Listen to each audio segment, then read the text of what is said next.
RCF.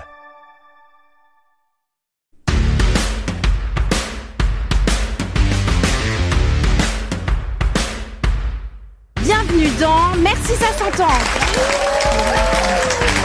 l'émission qui met en lumière les héros de notre quotidien. Que la force soit avec vous. Présentée par Greg et Noé. Bonjour à tous et à toutes et merci d'être avec nous aujourd'hui dans l'émission Merci ça s'entend sur RCF Cœur de Champagne. Malheureusement, je suis seul, Noé est absent aujourd'hui, mais je suis très bien accompagné car aujourd'hui on va grimper, prendre un peu de hauteur au sens propre comme au figuré, car je reçois Maxime Paget, représentant du club alpin français de Châlons en Champagne. Le CAF, ce n'est pas qu'un club de montagne, c'est aussi une aventure humaine, une invitation à découvrir la nature autrement, à se dépasser, à se retrouver ensemble. Alors attachez-vous bien, c'est parti sur RCF Cœur de Champagne. Merci ça s'entend, Greg et Noé sur RCF Cœur de Champagne. Bonjour Maxime Paget. Salut Greg, ça va? Bien et toi? Ça va, merci. Merci d'avoir accepté notre rendez-vous aujourd'hui au studio. Nous allons parler donc du club alpin français. C'est quoi déjà ce club-là? Alors le club alpin français, c'est un club qui date un petit peu, la création en préfecture, c'est 1991. Oui. Donc on n'est pas un club tout récent, c'est un club multi-activité. Alors même si notre activité principale c'est l'escalade en salle notamment, on a également une pratique de randonnée, d'alpinisme, de ski de randonnée. Donc ça c'est plus ponctuel dans l'année, mais on va dire que c'est toutes les pratiques de montagne et au quotidien les cours d'escalade, les écoles d'escalade et puis plus on va en discuter après. On va détailler vraiment. Il y a combien d'adhérents? Alors actuellement on est 370 adhérents. Ils grimpent tous? Alors, ils marchent, la grande majorité. Effectivement, il y a une petite partie des adhérents qui ne fait que de la randonnée, mais très souvent même les alpinistes, pour pouvoir s'entraîner, vont faire de l'escalade. Oui. Donc, on a quand même un public qui est en très grande majorité grimpant. Le club, il se trouve où? Alors là, on est éparpillé un petit peu partout. Alors, on a un siège social qui actuellement est à Châlons, mais on est sur plusieurs gymnases, Haut-et-Michel, Jean Moulin, Perrault-d'Ablancourt, Coubertin. On est également à Vésignolles-sur-Marne.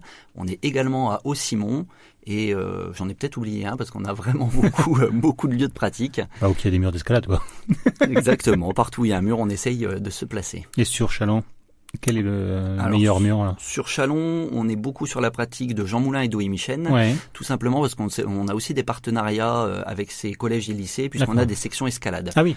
Voilà. Donc du coup, forcément, c'est des murs sur lesquels on peut avoir un peu plus d'action pour les rendre attractifs. Et donc, tout ça va changer prochainement. On en parlera sûrement après puisque justement, le fait d'être éparpillé, c'était à la fois quelque chose de positif, mais à la fois quelque chose de négatif. Donc là, on a un projet pour la rentrée qui va nous recentrer un petit peu dans notre pratique. Et pour toi, quel est le meilleur mur d'escalade? Pour moi, le meilleur, il se situe à Vésignolles-sur-Marne. Ouais. Donc, il a une vingtaine de minutes d'ici. C'est le seul qui nous permet de faire des compétitions de niveau départemental. Ouais. Tous les autres murs que l'on a sur Châlons, il faut savoir qu'ils sont dimensionnés avant tout pour une pratique collège et lycée. Ce qui est super parce que ça permet à beaucoup de jeunes de découvrir l'activité. Mais pour nous, dans le cadre d'une activité sportive fédérale avec des grimpeurs habitués, c'est des murs qui peuvent assez rapidement trouver leurs limites. C'est aussi pour ça qu'on a travaillé sur un projet. Même à Coubertin, c'est limite, quoi. Même à Coubertin, en fait, il faut comprendre qu'un mur d'escalade, pour qu'il soit pertinent, c'est des prises qui sont modernes, c'est des inclinaisons qui sont adaptées, et puis c'est un espace qui puisse être complètement dédié. Jusque-là, l'escalade, c'est toujours le sport qu'on mettait au fond du gymnase une fois qu'on avait placé tous les autres sports. Aujourd'hui, c'est une activité à part entière qui draine beaucoup de monde, et donc il faut aussi que nous, on ait nos propres infrastructures. Et donc, bientôt, le meilleur mur, il sera peut-être Verfanière. Exactement. On est en train de travailler dur pour que ce soit le cas. Les grimpeurs, le plus jeune, on peut grimper à partir de quel âge? Alors, actuellement, on attaquait à partir de 5 ans. Oui. L'année prochaine, du coup, on devrait descendre encore d'une année parce qu'on aura des murs qui seront adaptés pour le faire. Et pour le plus âgé du club, je crois qu'il en est à 77 ans. 77 ans. Et il grimpe encore. Donc c'est une activité qu'on peut procurer, que l'on peut exercer durant de longues années, et c'est un sport qui à la base avait une vision un petit peu extrême. Les gens, quand on disait qu'on faisait de l'escalade, on avait l'impression de faire quelque chose d'extrême, alors que pas du tout. C'est vraiment un sport santé qui s'adapte vraiment bien à une pratique tout au long de la vie, et donc on garde nos adhérents très longtemps, et ça c'est une bonne chose. Vous avez combien d'encadrants? Alors, nous aujourd'hui, nous sommes 2 salariés sur le club, donc moi-même et ma collègue Maureen, donc 2 salariés temps plein, et on a également nos encadrants bénévoles. Donc ça, les encadrants bénévoles, on en a une dizaine qui interviennent sur les cours d'escalade, et ensuite on a tous les bénévoles qui aident dans la vie du club, au comité directeur, et ce qui fait qu'on monte à 20-25 bénévoles, on va dire assez constants. Donc 25 bénévoles pour soutenir ce projet. Vous êtes présent également sur la foire exposition pour montrer ce que vous faites avec votre mur, hein? C'est ça, tout à fait. Donc on avait acquis il y a quelques années un mur d'escalade mobile qui nous permettait de nous déplacer déplacer à différents endroits pour faire découvrir l'activité. Donc généralement, on est effectivement sur la foire en début d'année et puis tout l'été à Chalon-Plage. Chalon-Plage, ouais. Voilà, c'est également un mur qu'on peut louer pour des structures qui voudraient réaliser des événements et ça permet effectivement de nous faire découvrir parce que l'escalade sort un petit peu du bois et aujourd'hui n'est plus une activité annexe, c'est vraiment une activité qui est plébiscitée par tous, donc c'était bien de pouvoir communiquer là-dessus. Oui, c'est important. Ça vous est arrivé de recruter après la foire ? Ouais, tout à fait, sur la foire et puis notamment Chalon-Plage. Parce qu'effectivement, sur Chalon-Plage, il y a beaucoup de jeunes qui découvrent l'activité par le biais de ce mur d'escalade et donc c'est un super outil pour mettre un premier pied sur le mur. Donc ils peuvent grimper gratuitement tout à fait, sur Chalon-Plage, grâce à la ville de Chalon qui met ça en place, ils peuvent grimper gratuitement. Et si une personne, un enfant souhaite essayer, il y a des périodes gratuites ? Donc nous, ce que l'on fait généralement, habituellement, c'est qu'on faisait les périodes d'essai au mois de juin, puisqu'en septembre, ça va faire la 4e ou 5e année que l'école d'escalade est complète mi-août. C'est-à-dire que nous, on ouvre les inscriptions durant l'été et à la rentrée, il n'y a plus aucune place parce qu'on est très demandé. Donc on a des listes d'attente gigantesques. La petite nouveauté, c'est qu'à la rentrée, du fait que l'on va avoir notre propre salle, les listes d'attente seront moins grandes puisqu'on va développer nos créneaux. Oui. Donc les gens pourront pratiquer tout au long de l'année, on en parlera sûrement après, mais actuellement, les périodes d'essai se font sur le mois de juin. Si on vous dit que l'escalade, c'est dangereux, tu nous réponds quoi ? Alors, je pourrais sortir les statistiques, je les ai pas sous le nez, mais on fait partie des activités sportives avec le moins d'accidents et le moins de blessures. Moi, je suis un ancien footballeur, reconverti, à mon plus grand bonheur, et j'avais énormément de blessures dans le milieu du foot, qui pourtant n'est pas réputé pour être un sport dangereux. La problématique en escalade, notamment l'escalade sur corde, c'est qu'effectivement, dans les rares cas où il y a des accidents, c'est souvent des accidents graves. Maintenant, ces accidents, ils sont vraiment très rares et nous, notre rôle justement en tant que club et nous en tant que professionnels ou nos encadrants, c'est de respecter des process simples qui font que lorsqu'on fait les choses correctement, les accidents n'arrivent pas. Donc nous, on touche du bois, on a vraiment très très peu d'accidents. Des accidents graves jusqu'à présent, on n'en a jamais eu dans le cadre de notre pratique. Mais c'est aujourd'hui d'ailleurs, Jeunesse et Sport ne définit plus l'escalade comme une activité à risque. C'est une activité comme les autres. C'est pour ça que j'ai posé cette question. Je vois que tu es bien renseigné. Et donc là, la sécurité, c'est important pour vous. Oui, vous êtes exigeant, c'est fondamental. Nous, ce que l'on explique généralement, puisque moi j'interviens sur la formation des encadrants, c'est que la priorité première, c'est que des parents ou des gens vous font confiance. Donc la première des choses, c'est pas que vous soyez bon, c'est pas que vous soyez pertinent, c'est que vous mettiez les gens en sécurité. Ça, c'est la priorité. Une fois que vous avez fait ça correctement, on peut passer aux autres étapes de l'enseignement, mais ça, c'est vraiment la priorité première. Mais comme dans toutes les activités, si vous prenez un enseignant ou n'importe quel autre sport, la première des priorités, c'est la sécurité, qu'elle soit mentale ou physique, parce que souvent on oublie la sécurité mentale des enfants, mais c'est important aussi. Donc oui, c'est quelque chose de très important pour nous. Qu'est-ce qui t'a donné envie de grimper ? Alors moi, c'est arrivé sur le tard. J'ai découvert ça à 26 ans, malheureusement trop tardivement, mais j'ai pu me rattraper en cours de route. En fait, c'est un concours de circonstances. J'ai un papa qui était passionné de sport nature. On en avait fait un petit peu, mais de manière très sporadique. Et puis, lorsque j'ai fini mes études sur Reims, il y avait une salle d'escalade qui s'appelle les Arts de la Grimpe, qui cherchait des moniteurs un petit peu à l'époque. Et donc, moi, je travaillais dans le milieu de Jeunesse et Sport. Et en discutant, j'ai commencé à mettre un pied dans cette voie. Et puis, en fait, j'ai trouvé l'activité géniale. J'ai rencontré des gens fantastiques, un état d'esprit que je trouvais vraiment incroyable. Et puis c'est ce sport qui permet de se dépasser systématiquement, quel que soit son niveau. C'est-à-dire qu'un débutant, il va quand même avoir des parcours qui vont lui permettre de se dépasser tout autant que celui qui est champion du monde. Les difficultés vont être différentes, mais le but et la volonté va être la même. Donc je suis tombé fou amoureux de ce sport. Donc à 27 ans. Exactement, donc ça a été dur parce qu'il a fallu batailler, puisque pour passer les diplômes, il faut avoir un certain niveau de pratique. Donc il a fallu s'entraîner très durement pour pouvoir essayer de rattraper le retard.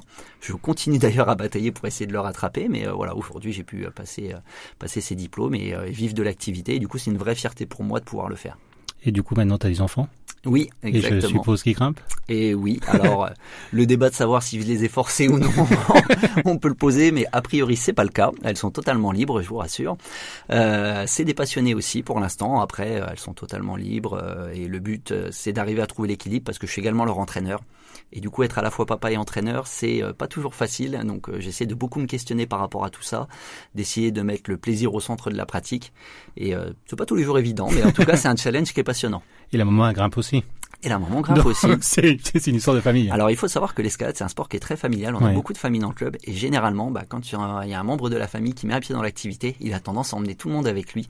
Et c'est vrai que comme c'est un sport qui peut se pratiquer quel que soit l'âge, quel que soit le niveau de forme et quel que soit le niveau de pratique, ça a tendance à attirer beaucoup de monde parce qu'en fait, si votre enfant il est très fort en escalade et que vous êtes débutant, vous allez pouvoir quand même aller dans une salle d'escalade et grimper au même endroit. Vous grimperez pas les mêmes parcours, mais en tous les cas, vous allez grimper ensemble et chacun va avoir son défi. Donc c'est un sport qui est vraiment génial d'un point de vue vue familiale. Et je suppose que l'été, vous grimpez en montagne aussi? Exactement, même durant les vacances, on va beaucoup grimper en extérieur parce que moi, c'est aussi ce qui m'a fait rentrer dans cette activité. C'est vraiment, alors... C'est autre chose. Oui, moi, c'est ce que je préfère. C'est vraiment ce que je préfère. Maintenant, la salle apporte beaucoup de choses aussi autres. La pratique en extérieur va quand même être parfois une pratique peut-être un peu plus individuelle dans le sens où on va être centré sur sa propre performance. En salle, on va avoir quand même un échange et un côté social qui est très important et qui est très agréable. Mais effectivement, nous, on adore ça en famille, partir, avoir chacun ses petits défis sur le rocher dans des paysages qu'on essaye de trouver des endroits plutôt sympathiques. Donc, c'est vrai, ça, c'est vrai, un vrai bonheur. Quelles sont donc les activités que vous proposez tout le long de l'année? Il n'y a pas seulement de l'escalade. Voilà. Non, tout à fait. Donc, majoritairement l'escalade avec les cours d'escalade pour les jeunes, les adultes, plus des créneaux libres pour les pratiquants autonomes. Mais on a également de la randonnée. Oui. Donc là, c'est des encadrants bénévoles qui s'occupent de proposer un planning de randonnée tout au long de l'année. On a également une pratique de l'alpinisme et on a également des sorties en falaise, en grande voie.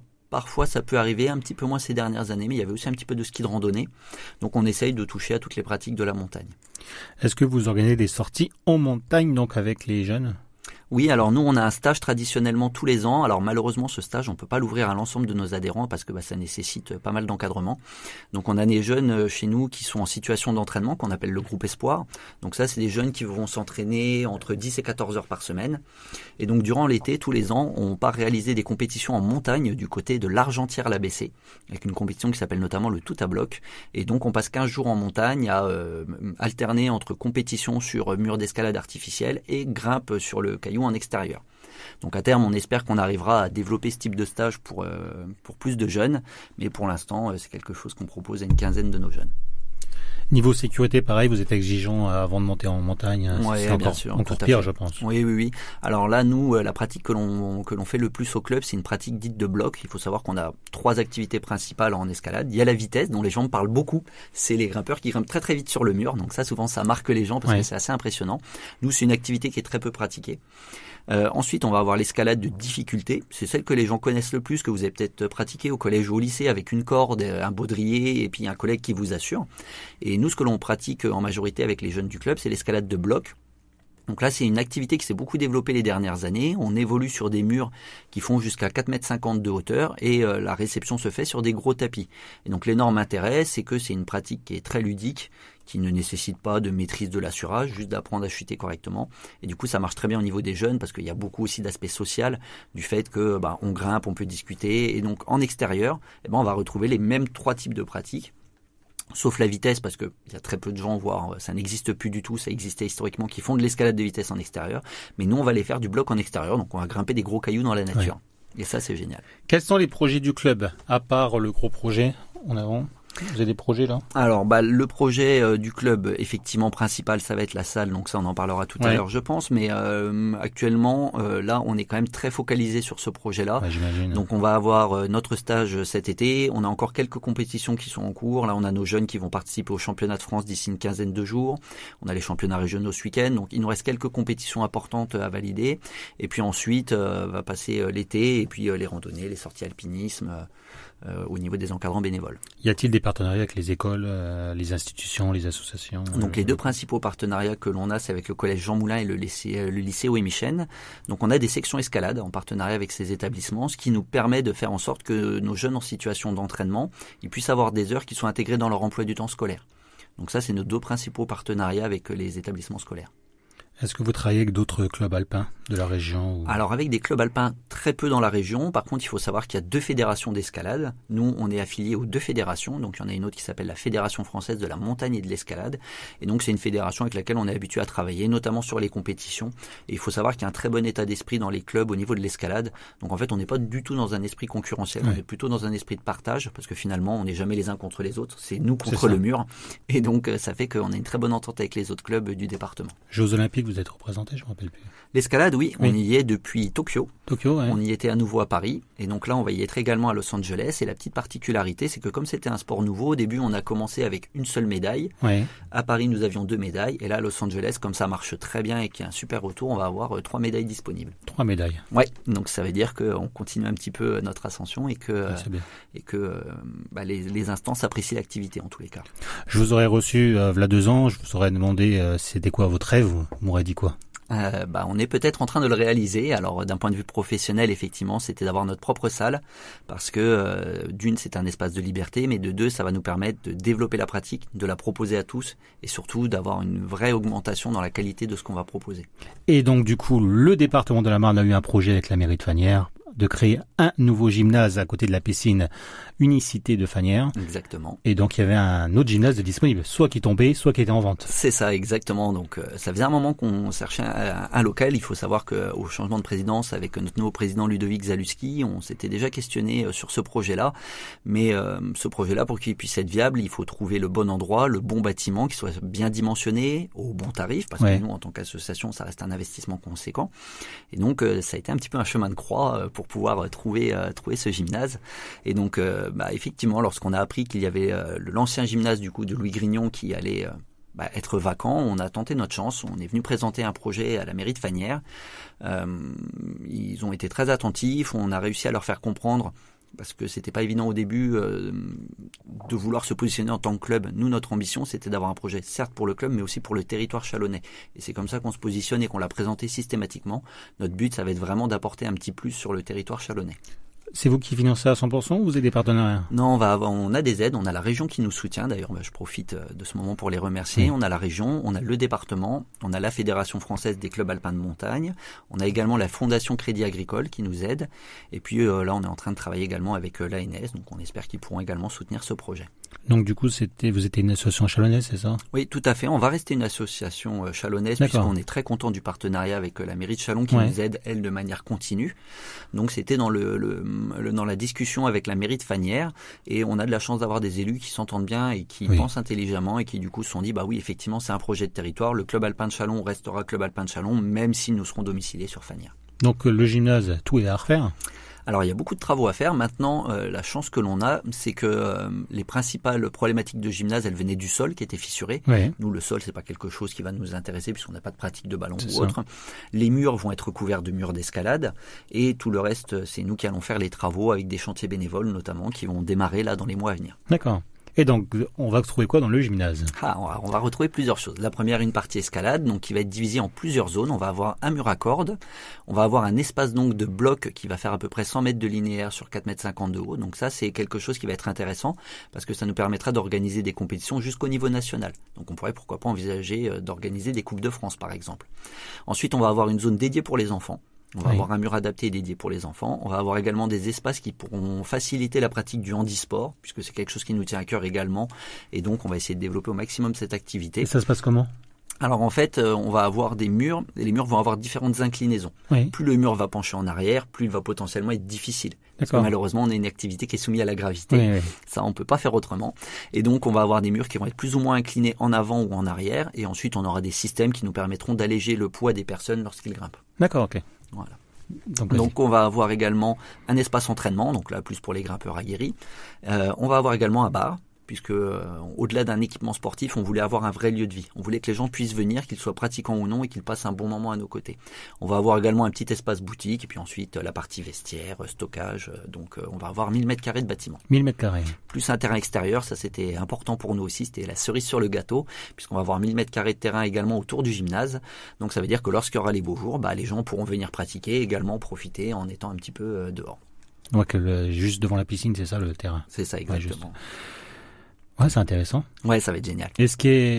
On peut découvrir des photos, je crois, déjà sur les réseaux sociaux. On a commencé à poster sur nos réseaux sociaux, effectivement, les plans du mur. Ouais. Et puis, au fur et à mesure, on va essayer de communiquer. On va essayer d'être un petit peu meilleur qu'on ne l'était jusque-là sur les réseaux sociaux. On va essayer de développer ça pour que les gens puissent suivre l'aventure et puis l'avancée des travaux, pour que ça donne aussi le goût et l'envie de venir nous voir. Oui, c'est impressionnant. Ce n'est plus un gymnase, en fait. Non. Là, on va vraiment tout refaire. Ça vous a coûté combien à peu près ce projet-là, si on peut parler de chiffres? Alors, je peux parler des aides, mais on ne pourra pas communiquer l'ensemble des chiffres parce que ça, le comité directeur souhaitait pas communiquer là-dessus. Vous avez tout à fait raison. C'est vrai que c'est particulier pour une association. Il y a encore des gens qui ont un peu de mal à comprendre. Finalement, ça reste un investissement important et une prise de risque. Même si moi, je fais partie de ceux qui pensent que c'est un risque qui est tout maîtrisé parce qu'aujourd'hui, l'activité, elle marche partout et on a les compétences et le territoire qui permettent de dimensionner un projet comme celui-là. Et vous allez attirer des nouveaux adhérents. Tout à fait. C'est logique. Et pas que des nouveaux adhérents. adhérents, puisque ce qui va changer, actuellement, on ne faisait faire la pratique qu'à nos adhérents. Là, par le biais de l'arrivée de la salle, ce qui va être génial, c'est que la personne qui veut juste venir une séance pour découvrir l'activité va pouvoir le faire. D'accord. Quelqu'un qui est de passage pourra le faire également. Entreprise aussi. Entreprise, scolaire, centre de loisirs. Là, vraiment, la salle, il faut la penser comme un espace pour tous. Donc, c'est un projet qui a coûté forcément cher, mais vous avez beaucoup d'aide. Oui, on est bien soutenu par la région. Alors ça, les aides, on peut en parler. On a la région qui nous a donné une aide de 100 000 euros, 100 800 euros, quelque chose comme ça. Le département qui nous aide à hauteur de 30 000 euros. La FFCAM, donc la Fédération Française des Clubs Alpins de Montagne, qui nous aide à hauteur de 9 000 euros. Et la Fondation Crédit Agricole à hauteur de 20 000 euros. Plus ensuite, les différents sponsors et donateurs que l'on a au niveau du club et qu'on remercie. Les adhésions vont augmenter, non ? Alors, les adhésions vont très légèrement augmenter, mais le but, en fait, c'était que malgré le déménagement, pour des jeunes qui viennent faire un cours par semaine ou des adultes qui font un cours par semaine, tel que c'est le cas actuellement, il y ait très peu de fluctuations. Parce que malgré tout, on va rester une association. Et donc, notre but, c'est d'essayer de faire en sorte que la pratique soit la plus accessible pour tous. Donc là, on va avoir un vrai défi qui va être de trouver l'équilibre entre être le plus accessible pour tous et avoir des rentrées d'argent qui permettent de financer la salle, puisqu'il va y avoir quand même des frais importants. Mais tout va changer, quoi. Il y a beaucoup de choses qui vont changer. Ce qu'on va essayer de garder, c'est l'état d'esprit club.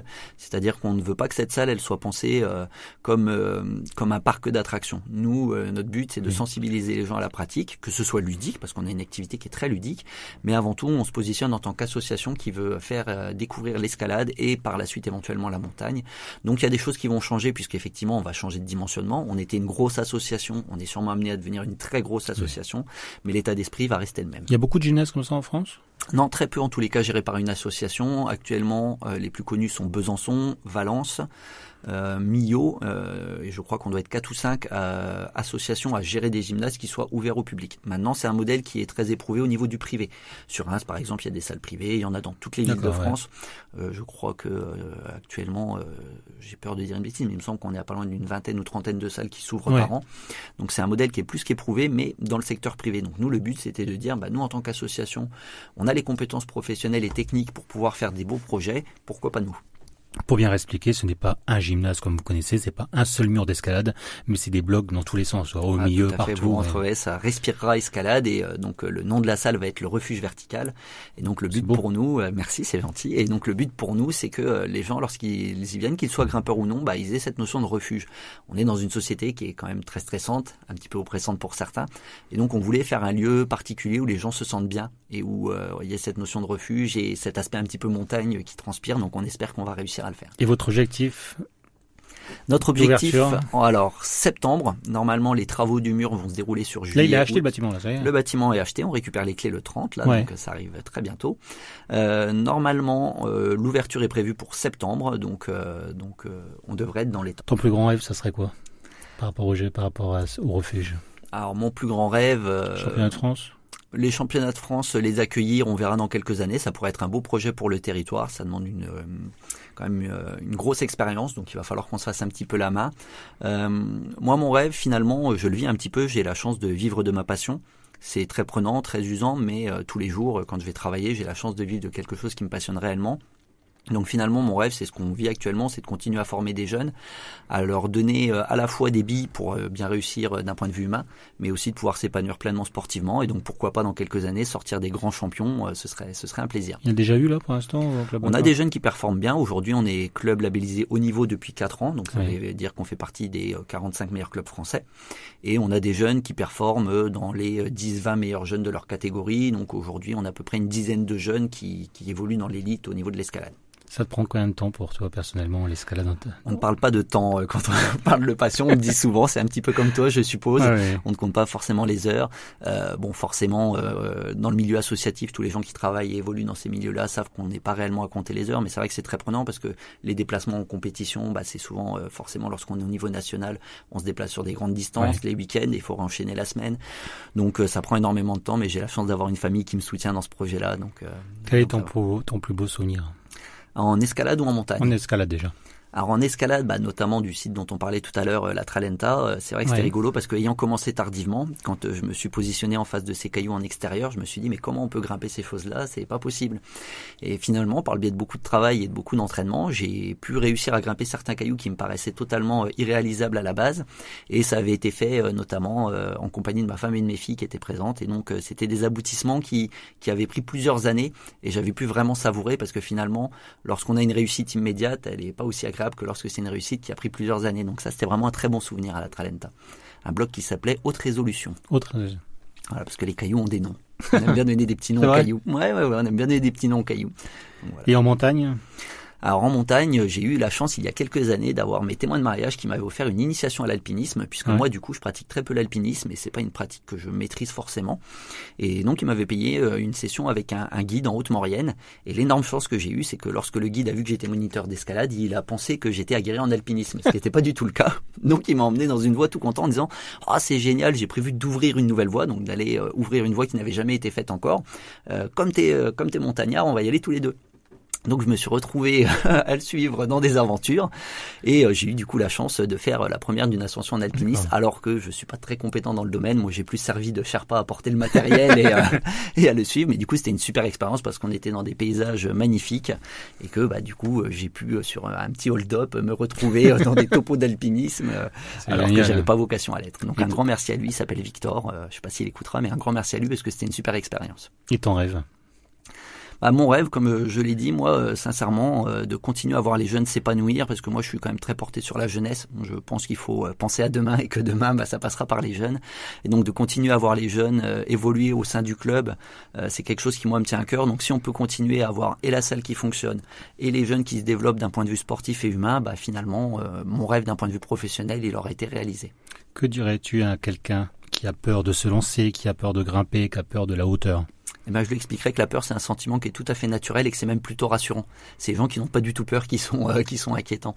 Donc c'est un sentiment 100% naturel et nous, notre rôle justement, c'est d'accompagner les gens pour leur expliquer que cette peur, elle est naturelle, mais il faut faire en sorte qu'elle soit raisonnable. Et lorsqu'on met les process en place pour avoir confiance dans les autres et confiance dans le matériel, très rapidement, cette peur, en fait, elle s'amenuise parce qu'on se rend compte que tout est fait pour pratiquer en sécurité.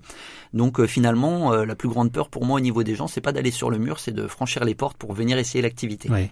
Mais généralement, ça se passe bien derrière. Donc, si on a le vertige à l'acrobranche, ça n'a rien à voir. Exactement. En plus, le vertige, souvent, les gens confondent un petit peu. C'est une maladie de l'oreille interne, le vertige. C'est vraiment, tu montes sur un tabouret, tu n'arrives pas à tenir. Nous, ce que les gens ont, c'est la peur du vide. Et la peur du vide, elle est plutôt saine parce que lorsqu'on tombe dans le vide, c'est dangereux. Donc, c'est plutôt une peur qui est saine et rassurante. Donc, nous, notre rôle, c'est comme toutes les peurs, c'est de dire, OK, là, tu es dans une situation réellement dangereuse. C'est normal que tu aies peur et c'est une bonne chose. Ou au contraire, non, là, tu vois, la situation, je vais te prouver par A plus B qu'en fait, elle est pas dangereuse et que tu évolues en sécurité. Et une fois qu'on va expérimenter ça sur plusieurs fois, les gens, généralement, vont comprendre, évoluer et cette peur va s'atténuer, voire ne plus exister. Merci beaucoup, Maxime. Avant de clôturer cette émission, peux-tu nous redonner donc les contacts de l'association? Comment vous soutenir également? On a un site internet qui s'appelle le Club Alpin Français Châlons en Champagne, qui est pas toujours actualisé. Donc, ce que je peux faire, c'est vous inviter à aller sur la page Facebook CAF Châlons en Champagne. C'est bien le Club Alpin Français et non pas la caisse d'allocation familiale, je le redis. Vous verrez, il y a des petits bonhommes qui grimpent et une montagne, on peut pas confondre. Et sur Instagram, c'est Club Alpin Français Châlons en Champagne. Votre prochain rendez-vous? Donc le prochain rendez-vous, ce sera les championnats de France qui vont se dérouler à Saint-Étienne. Saint-Étienne. Et on pourra vous retrouver donc à l'été au Jard Châlons-Plage et à la Foire Exposition. Donc merci c'est moi qui te remercie d'avoir accepté notre rendez-vous. C'était sympa de mettre ça en lumière, merci beaucoup. Et on se retrouve l'année prochaine, en septembre, on sera là pour l'ouverture de votre refuge. Et pour venir tester. Je viendrai texter. Car il y a Christopher, il y a tout le monde. On sera là avec vous pour grimper. On vous accueillera avec plaisir. Merci beaucoup. Merci à toi. À bientôt. Au revoir.